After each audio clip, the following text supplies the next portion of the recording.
Hello అందరికీ ఈరోజైతే మా ఇంట్లో స్వీట్ రెసిపీ అనమాట. ఎవరు చేస్తున్నారనేది లాస్ట్లో చెప్తాను. ఇప్పుడైతే ప్రాసెస్ చూసేయండి. కొంచెం ఆయిల్, కొంచెం ఘీ వేసేసుకొని గోల్డెన్ కలర్ వచ్చే వరకు మిక్స్ చేసేసుకోవాలి. లైట్ గోల్డెన్ కలర్ రాగానే మనం అందులో పాలు యాడ్ చేసుకోవాలి. నేనైతే పాల్లోనే కొంచెం వాటర్ వేసేసుకొని బాయిల్ చేసుకున్నాను కాబట్టి మీరు వాటర్ తోటైనా ఫస్ట్ సేమియాని ఉడికించుకోవచ్చు. కానీ నేను డైరెక్ట్ పాలు వేసేసి సేమియాని మంచిగా ఉడికించుకుంటున్నాను అనమాట.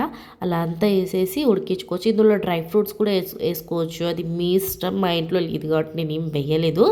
అండ్ ఇలా కూడా చాలా బాగుంటుంది. ఉన్న దాంట్లోనే చేసుకుంటే కూడా చాలా బాగుంటుంది. ఎంత బాగుండింది టేస్ట్ అయితే అది లాస్ట్లో చెప్తాను. కానీ ముందు ప్రాసెస్ చూసేయండి. ఇలా వేసేసుకున్న తర్వాత సేమియా అనేది మంచిగా ఉడికిన తర్వాతనే మనం షుగర్ వేసుకోవాలి. ముందు షుగర్ వేస్తే సేమియా సరిగ్గా ఉడకదనమాట, కచ్చపచ్చగా అయిపోతుంది. సో మంచిగా ఉడికిన తర్వాత ఇలా అంత సేమియా ఉడికిన తర్వాత ఇందులో షుగర్ యాడ్ చేసుకోవాలి. మీ మీ స్వీట్ని తగ్గట్టు మీరు వేసుకోండి. షుగర్ కొంచెం టేస్ట్ చేసుకుంటే వేసుకోండి షుగర్. నేనైతే కరెక్ట్ కొలతలు అయితే ఏం చెప్పట్లేను. షుగర్ వేసుకున్న తర్వాత మంచి ఫ్లేవర్ కోసం యాలకులు కూడా వేసేసుకోండి.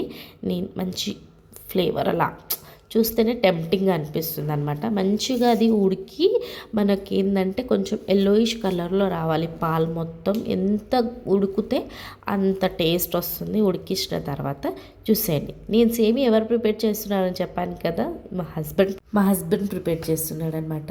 అండ్ స్వీట్ అయితే చాలా బాగా చేస్తాడు. అందులో సేమియా అయితే సూపర్గా చేస్తాడు. మా విహాన్ అయితే ఈగర్గా వెయిట్ చేస్తున్నాము. మేమందరం అసలు ఎప్పుడెప్పుడు చేసి ఎప్పుడెప్పుడు తిందాం అన్నట్టు. ఇలా ఒక్కసారి ఈ ప్రాసెస్లో చేయండి, చాలా బాగా వస్తుంది.